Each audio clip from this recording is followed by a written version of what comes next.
for this lower back slash SI stretch, you're going to need an elevated surface here. I have a slant board because I personally enjoy using that particular tool for this exercise, the stretch. But you can use any kind of elevated surface too, and you'll get a similar result and feel here. So this one, we're going to place one leg forward onto the elevated surface.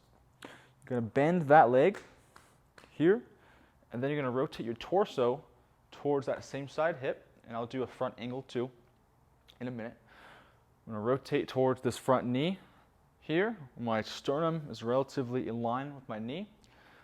From here, I'm going to start flexing my spine forward while reaching my left arm towards my right ankle slash foot. So I'm rotating, I'm bending a little bit to the right side. I'm also thinking about my knee going forward and my right hip going back. So I'm not just here, I'm also thinking about rotating the hip backwards too as I move here, and that'll create more tension in your system to get the stretch we're trying to get here.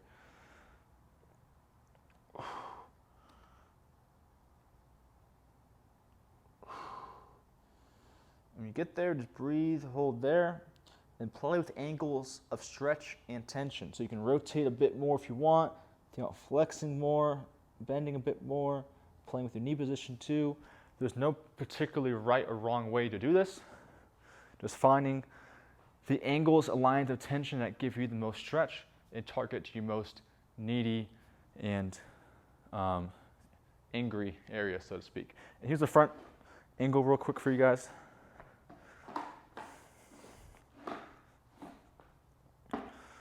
Here, rotating here, bend a little bit, reaching here.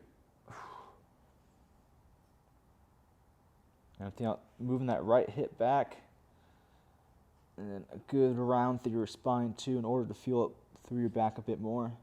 If you don't round your back at all, you're just going to feel a lot in your hamstring. So in order to really target that whole complex here, make sure you get some spinal flexion too. Once again, play with different angles, different positions a little bit, tweak it up to find the best angle for yourself. And then hold that for the allotted or prescribed amount of time.